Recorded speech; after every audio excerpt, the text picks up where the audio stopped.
This is the day that the Lord has made. Let us rejoice and be glad in it. I greet you, Christ Church and Christ Church friends, in the name of our risen Savior, Jesus Christ. Welcome to worship on Easter, week 3.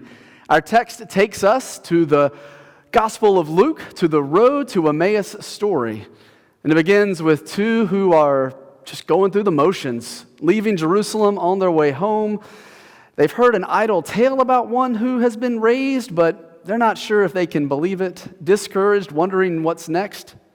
When suddenly one appears, begins to teach them, and it's while they're going through the motions of breaking bread that their eyes are open to realize it is the risen Lord who is with them. Stay tuned for more. Speaking of which, at the close of today's service, we're going to celebrate together a love feast. That means you're going to need some form of bread, a cinnamon roll. We sent out a recipe for that, sticky bread, whatever you got around your house, some coffee or juice. Really, you could even have simply bread and water, simple elements. But together, through the power of technology, we're going to experience an agape love feast together. So gather those materials and be ready as we move through worship today. Also, we're really trying to reach out and find out if there's anyone who's having trouble experiencing worship online. We want to be able to help. Catherine Neal, who is our Director of Congregational Care, and Dion Roach are both working to help folks connect. So if you have any trouble or if you know of somebody in our community of faith who's having trouble, reach out to Catherine Neal and she'll be able to assist. The Grab and Go lunch program, so grateful for those who are participating in that. We've raised now over $11,500 and counting. There has been an adjustment made by the school system. They're no longer using the school buses, but we are still out of the sites and still passing out food, so stay tuned for more information about that. You're going to read in upcoming e-blast about the National Day of Prayer. That's happening on Thursday, May 7th, and while we won't gather literally under the bell tower to do that, we still will be able to gather spiritually and pray, and certainly that's appropriate considering the circumstances. Last, I want to be sure to continue to thank you for your generosity. The financial leadership of the church has been monitoring the situation. They feel like we're in good order. We always can use generosity and your shared sacrifice. We will be sending out quarterly statements soon and invite you to be abundantly generous as we continue to do the work of the church. Let us prepare our hearts and minds for worship. Will you join me in the call to worship? Where 2 or 3 are gathered, God is there. Where one is ready in anticipation, God is there. Where people are afraid, God is there. Where people are joyful, God is there. Everywhere we are, God is there. Let us rejoice. Our opening hymn is Blessed Assurance, number 369, and that's exactly what we need right now, to be assured of God's love. Let us sing together. Praise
And hear this good news.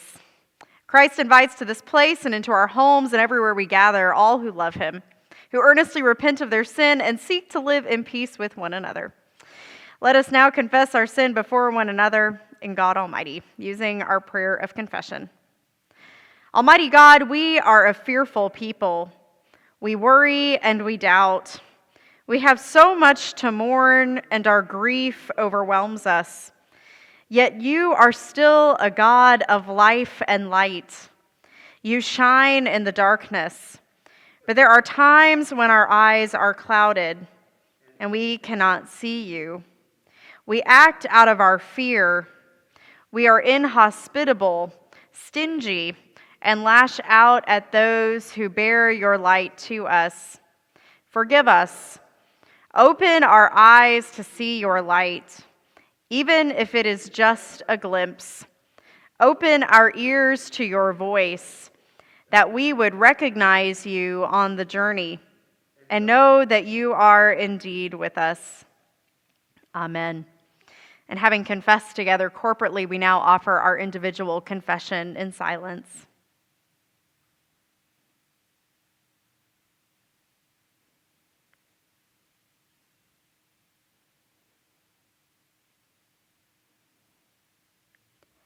Amen. And hear this good news. Christ died for us while we were yet sinners, and that proves God's love for us. In the name of Jesus Christ, you are forgiven. In the name of Jesus Christ, you are forgiven. Glory to God. Amen. As we prepare to receive this morning's offering, we want to echo the thanks that we've given to you for all of your generosity up until this point. As Pastor Ben mentioned earlier, we have raised over $11,000 for grab-and-go lunches for Chapel Hill Carborough schools, and that is absolutely incredible. We were hoping, fingers crossed, that we would make it to 10,000, and to see us exceeding that goal and even growing beyond that is amazing, and we want to thank you. The work of the church continues. We say this week in and week out, but we have financial commitments to our community partners. As we continue to take the long view as how we're going to be church community, the resources and the gifts that we give on a weekly and monthly basis will allow us to provide more opportunities for us to gather, better equipment, so this Sunday morning live stream will just get better and better. And we give you thanks for all the ways that you're supporting the ministry here at your church, at Christ United Methodist Church.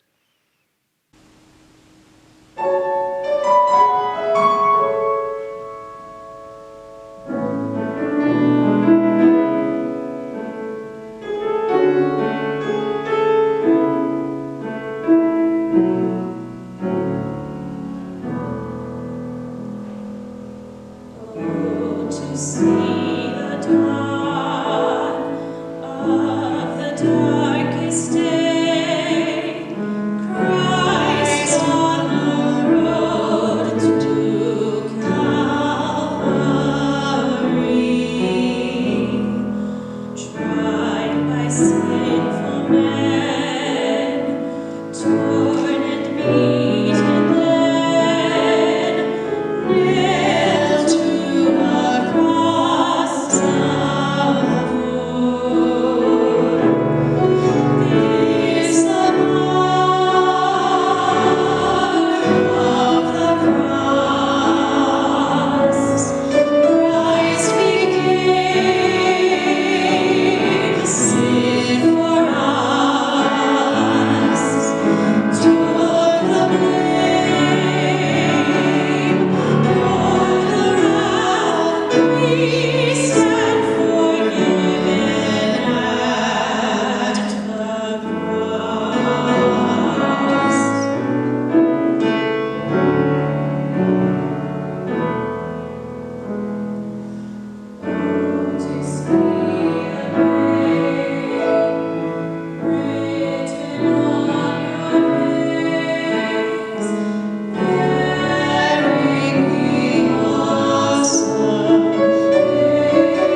day, two of them were going to a village called Emmaus, about 7 miles from Jerusalem, and talking with each other about all these things that had happened.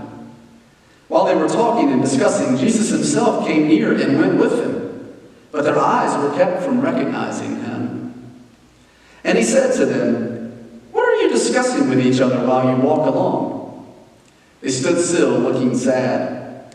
Then one of them, whose name was Cleopas, answered him, "Are you the only stranger in Jerusalem who does not know the things that have taken place there in these days?"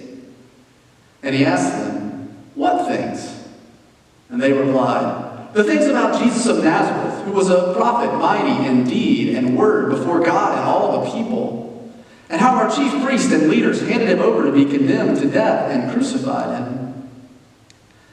But we had hoped that he was the one to redeem Israel. Yes, and besides all this, it is now the third day since these things took place. Moreover, some women of our group astounded us.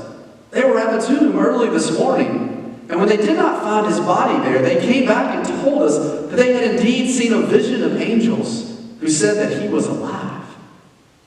Some of those who were with us went to the tomb and found it just as the women had said, but they did not see him."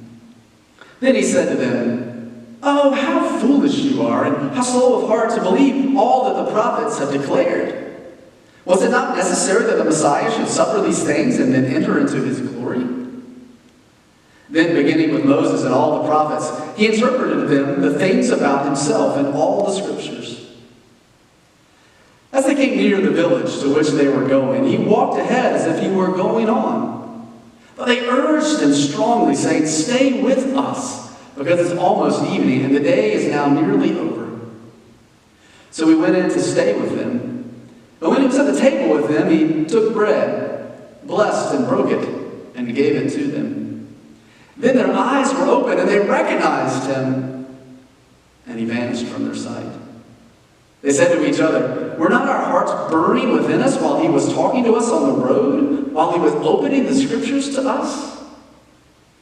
That same hour they got up and returned to Jerusalem, and they found the 11 and their companions gathered together.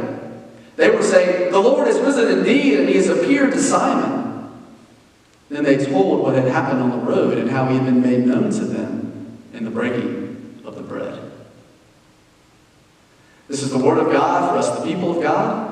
Thanks be to God.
Do you know what season we're in right now? I expect if you were all here with me, many of you might yell out, "Spring!" And you're not wrong. It is spring. And it's simply gorgeous outside. All of creation is doing its thing. But do you know what season it is according to the liturgical calendar? It's Easter. Turns out Easter's not just a day, it's a season. It runs 50 days long. It's a time for shouting loud hallelujahs, proclaiming resurrection near and far, a time for rejoicing and giving thanks. And it's a time for exploring all of those post-resurrection appearances by Jesus. Well, whether you refer to this season we're in right now as spring or Easter or both, there's a lot under normal circumstances we would be doing. There's a lot we had hoped we would be doing right now. With regards to spring, we had hoped we would be, or hoped we'd be back to grilling out with neighbors and friends, taking those first trips to the beach, the lake, the river, or the park, watching baseball at the D-bag, preparing or participating in all kinds of celebrations that happen this time of year. Proms, graduations, weddings, music and food festivals, outdoor concerts. With regards to the church, to the season of Easter, we'd hoped right now that we'd be gathering every 7 days, back to gathering every 7 days with striking regularity for worship in person. Marking Preschool Appreciation Sunday. Today they were supposed to be with us, all those beautiful children here and singing. Preparing to confirm youth on Pentecost, to celebrate our seniors on Senior Sunday.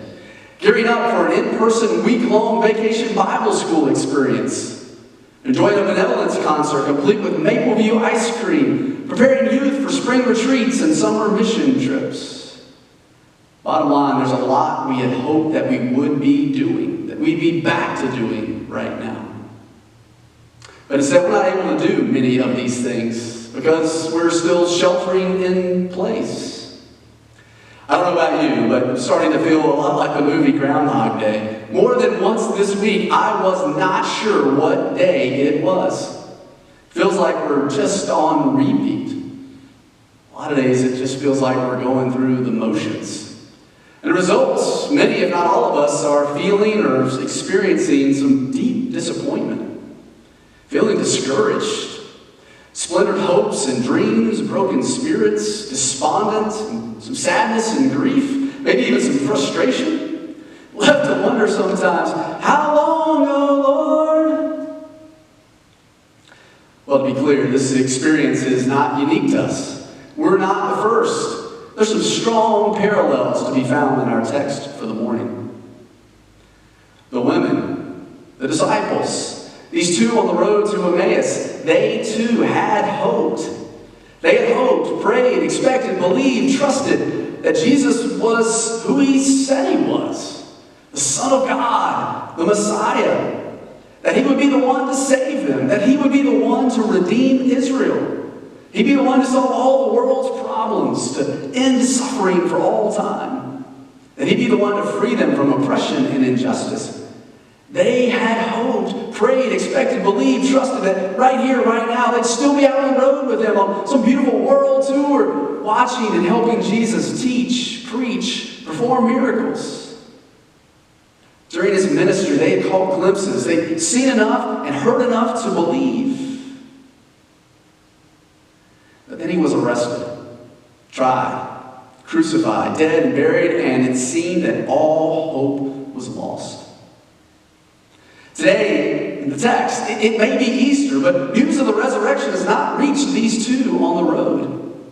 Remind all of us that in the wake of that first Easter, there's no immediate worldwide alert that goes out. No TV anchor interrupts with breaking news. No text alert goes out. No one shouts, "Christ is risen indeed." The news has not yet been set loose. So the followers of Jesus, some of them are locked away out of fear. Some of them are on the road home, and they're feeling despondent, crushed, broken, lost, forsaken. For them, including these two on the road, it seems like all is lost. The game is over. At this point, there's nothing left to hope for. No reason to stay in Jerusalem, so they're headed out of town, headed home, with with their heads hung in defeat. They're just simply going through the motions at this point, facing a most uncertain future. When suddenly, without warning, what to their wondering eyes should appear? No, not a miniature sleigh and 8 tiny reindeer.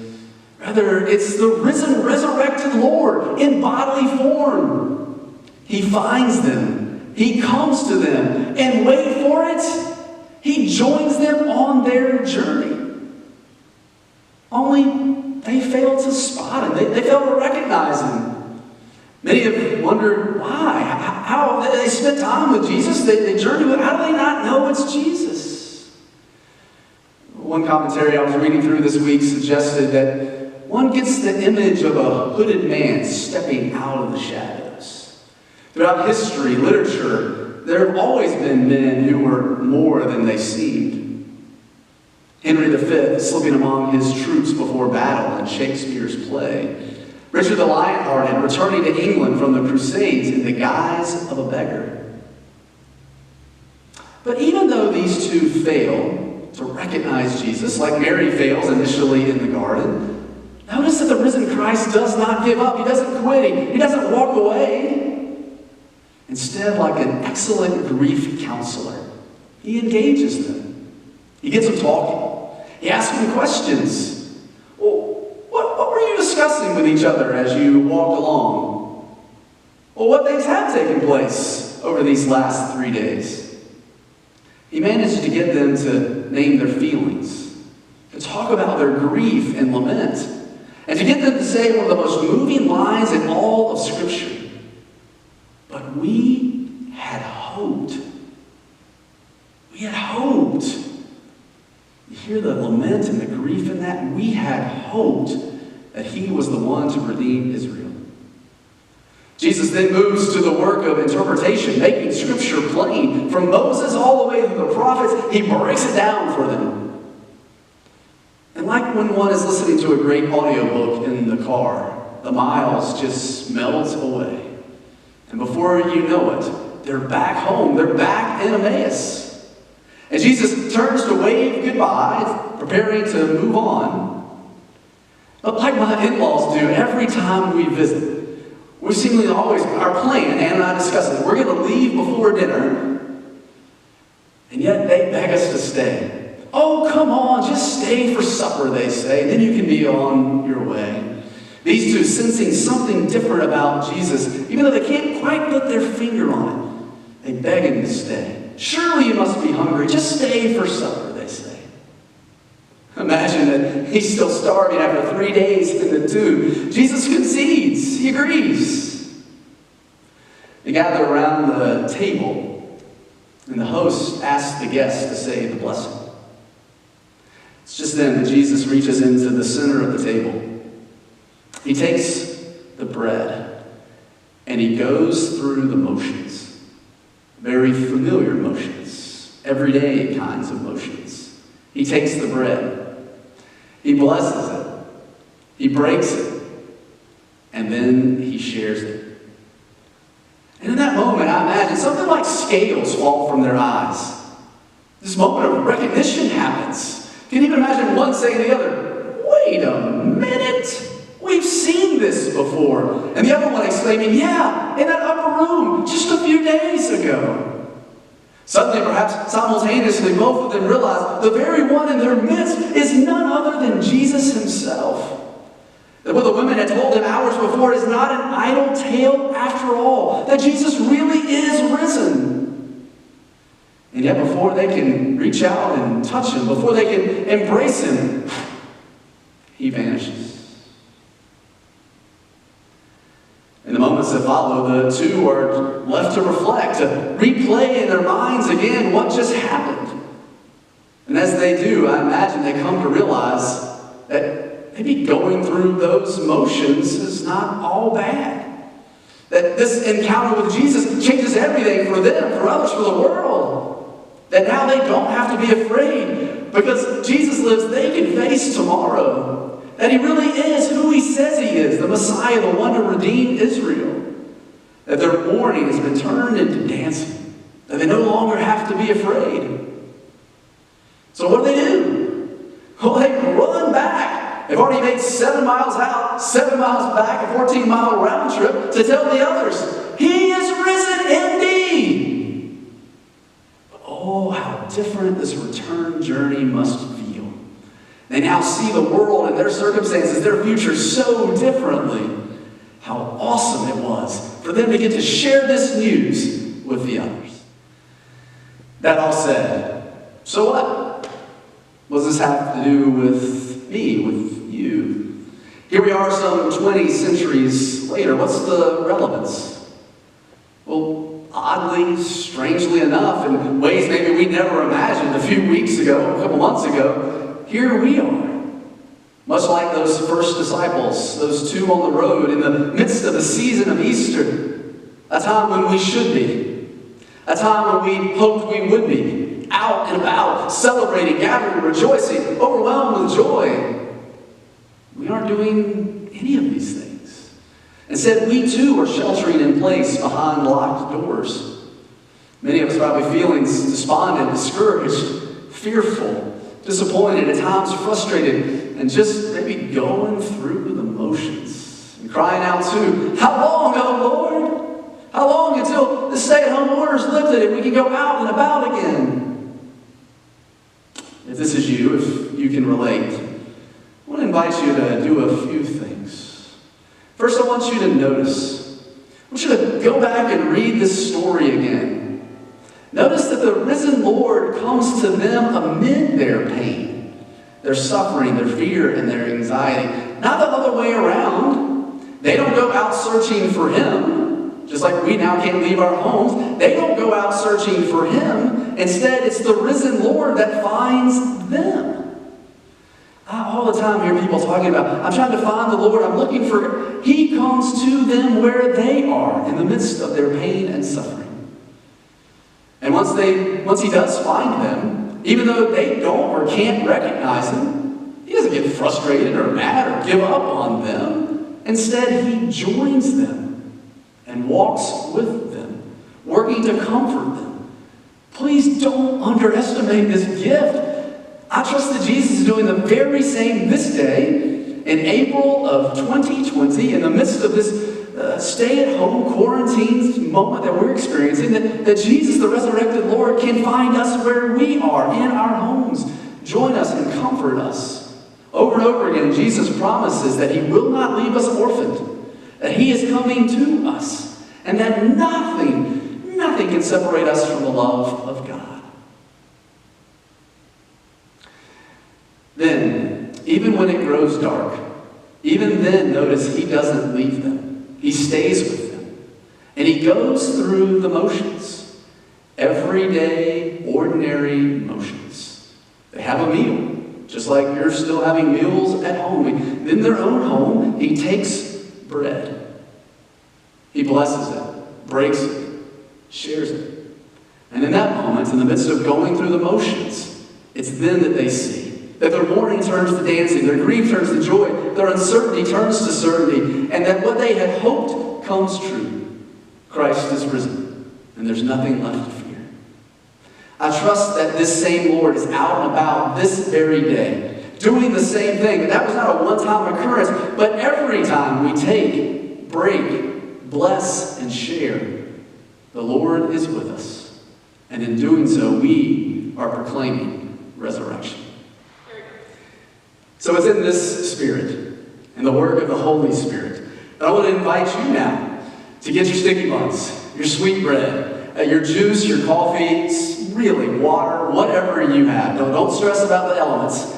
It's just the idea that in your own home, much like the two on the road to Emmaus, when they get back to their house and gather up what they've got, get what you have.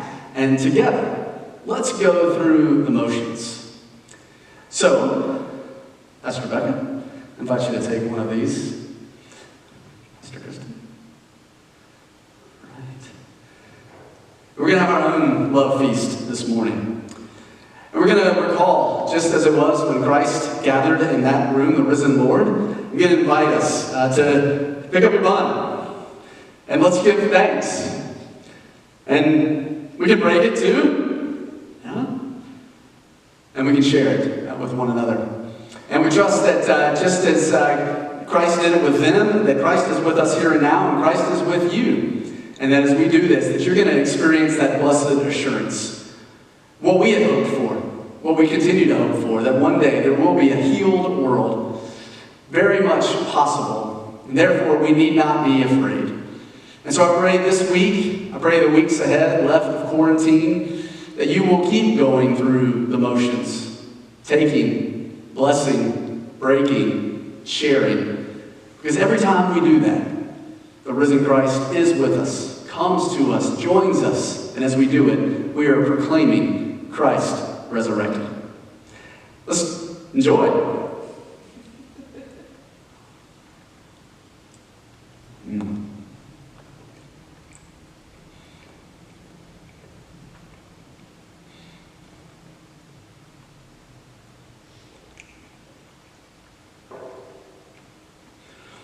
It's one of the beautiful ancient traditions in the church. It started with the Germans, and then John Wesley picked it up. And oftentimes when circuit riders, early Methodist preachers, couldn't get to all the sites to celebrate communion, they had a love feast. They used whatever they had. They had bread, coffee, water, juice, and in a similar way, they experienced the presence of Christ with them. Just as we feel Christ here with us, we know that Christ is in your home, and trust as you're enjoying that food this morning, that you have a deep sense that Christ is with you.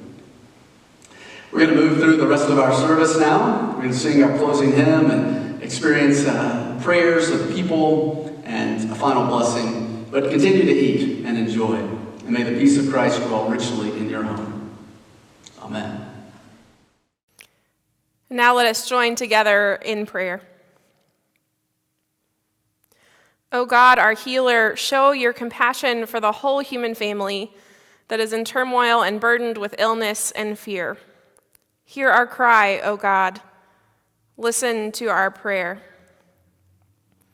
Come to our aid as the coronavirus spreads globally. Heal those who are sick, support and protect their families and friends from being infected. Hear our cry, O God. Listen to our prayer.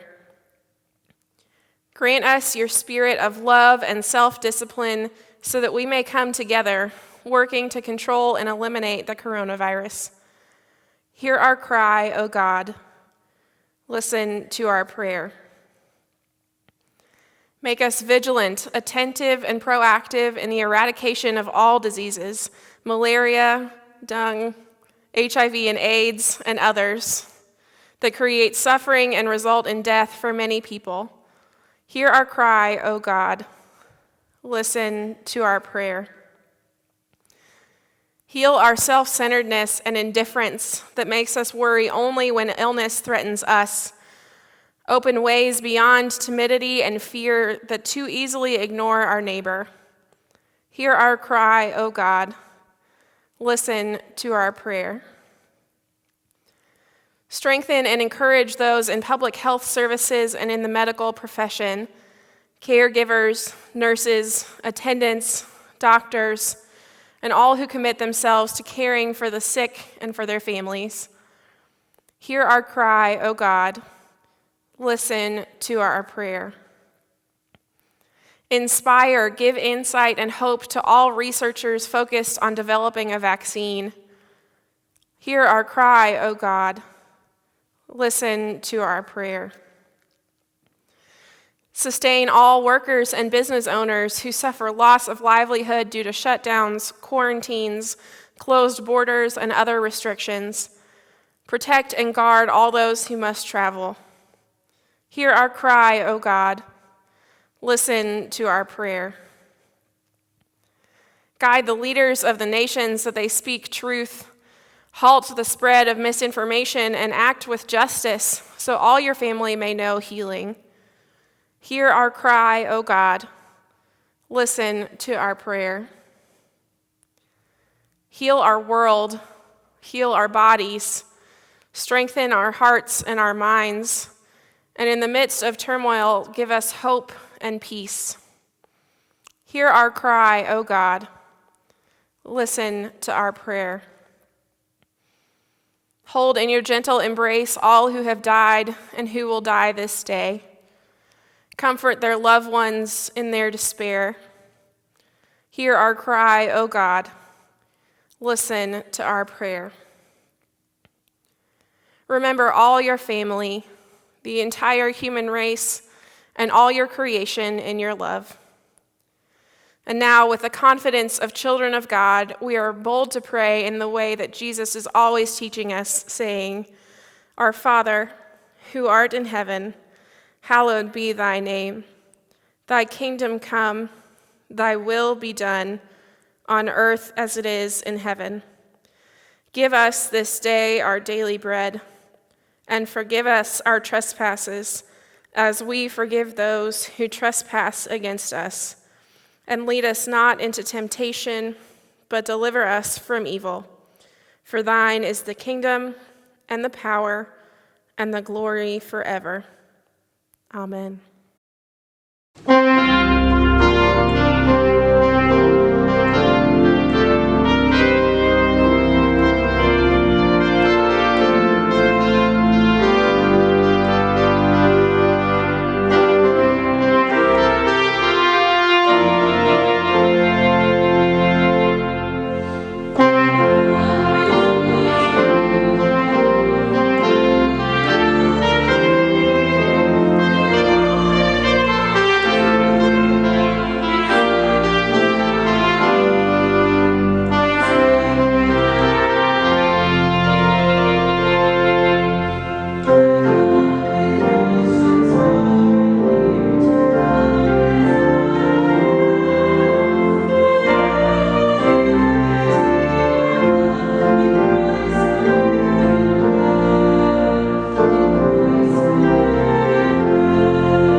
So maybe, dear friends, maybe going through the motions is not bad after all. Maybe it's in the everyday run-of-the-mill motions, breaking, blessing, sharing, partaking, that Jesus shows up. The risen Lord comes to us, finds us where we are, and offers us a bright hope for tomorrow.